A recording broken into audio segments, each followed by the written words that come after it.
전광훈의 힘, 네, 요거는 지금 국민의힘에 빗댄 것 같죠. 예, 굉장히 섭섭해할 수 있겠네요 지금. 지금 국민의힘 얘기를 할 때 최근에 정광훈 목사 얘기가 많이 나오는데 전당대회 과정에서 김기현 대표를 도왔다 이렇게 정광훈 목사가 주장을 했는데 김기현 대표도 요런 부분은 이게 부정은 안 한 거잖아요. 부정을 안 했을 뿐만 아니라 심지어 이제 사실상 인정을 했습니다. 본인이 지난 3.8 전당대회 과정에서 전광훈 목사를 만나서 도움을 요청을 했다. 그러면서 한 얘기가 이제 선거에 입후보한 후보자로서 도움을 요청한 것은 자연스러운 일이다.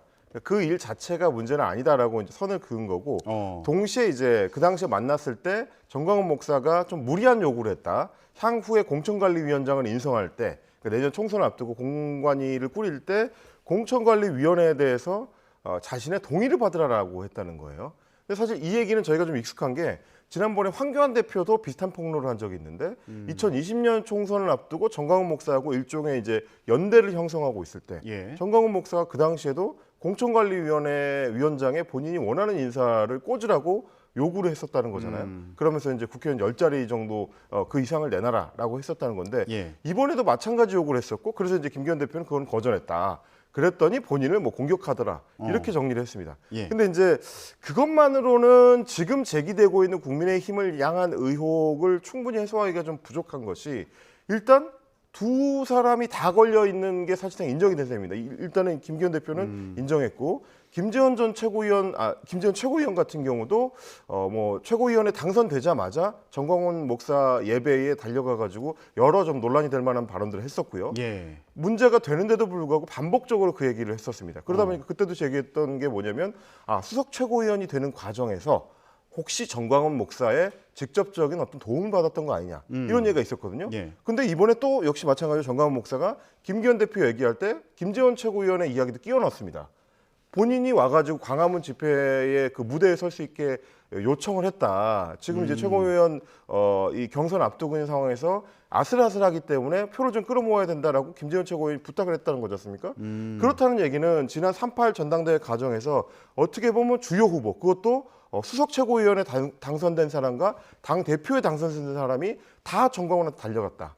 이게 국민의 입장에서 상당히 좀 껄끄럽고 부담스러운 그런 지금 현상이 되고 있는 겁니다. 지금 논란이 앞서 일 때 국민의힘에서 그래서 뭐 조사를 했더니 정광훈 목사 추천인인 국민의힘 당원이 981명이었고 이들을 대상으로 이중당적 보유 금지 그 경고 문자를 보냈다 이렇게 이제 얘기를 했거든요. 근데 여기서는 981명이면 그렇게 많은 숫자가 아닌 것으로 보이는데 지금 상황을 보면 생각보다 정광훈 목사의 영향력이 더 큰 거 아닌가 이런 생각을 할 수도 있잖아요. 이걸 좀 갈라서 봐야 되는데요. 그러니까 신규 당원 가입을 할 때 당원 가입 그 요청서에 뭐 여러 가지를 씁니다만은 뭐 인적 사항이나 이런 걸 씁니다만 마지막에 이제 추천인 해가지고 누가 나를 추천해서 국민의힘에 가입하게 됐는지를 쓰게 돼 있거든요. 거기에 전광훈이라는 이름을 쓴 사람만 출연한 겁니다. 근데 이제 이거를 보시면 전광훈 목사가 본격적으로 그 얘기를 하기 시작한 설교에서 이제 국민의힘 당원으로 가입해라라는 얘기를 하기 전에 당원 가입한 분들 중에서도 정광훈 목사하고 뜻을 같이 하거나 혹은 뭐 그 예배에 나가는 사람이 있을 수가 있고 또 하나는 추천인을 아예 안 쓰는 경우도 많습니다. 대부분의 경우에 추천인을 별도로 안 쓰거든요. 안 써도 상관이 없거든요. 그러다 보니까 출연하기가 좀 쉽지 않은 측면이 또 하나 있고 그리고 이제 뭐 천하람 당협위원장 같은 경우는 많게 보면 2, 3만 명 정도가 전광훈의 영향권 안에 있다라고 추정을 하고 있는데 그 영향권이라는 건 좀 애매모호한 말이에요.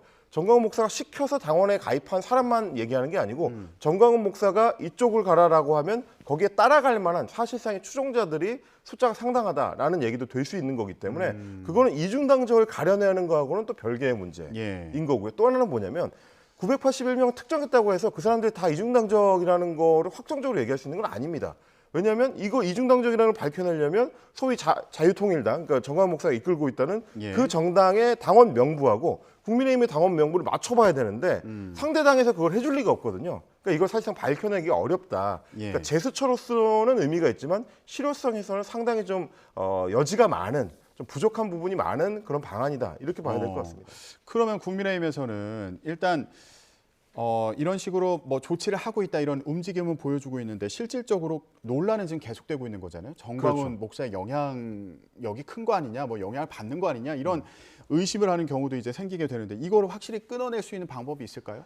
가장 확실한 방법은 뭐 지금 무슨 이중당적을 가려내고 전광훈 목사한테 뭐 입 다물라고 하고 이런 차원의 문제를 넘어서서 애초에 메시지가 완전히 다르다는 거를 국민의힘이 보여줘야 되는 겁니다. 전광훈 목사가 하는 얘기와 국민의힘 지도부가 하는 얘기가 별로 차이가 없으면 예. 국민들이 봤을 때는 뭐 이중당적을 가려내고 뭐 이런 걸 떠나서 저 두 세력이 사실상 한 몸이구나. 같은 목소리를 내는 같은 정치적인 목적 의식을 공유하는 조직이구나라고 오해를 할 여지가 생겨요.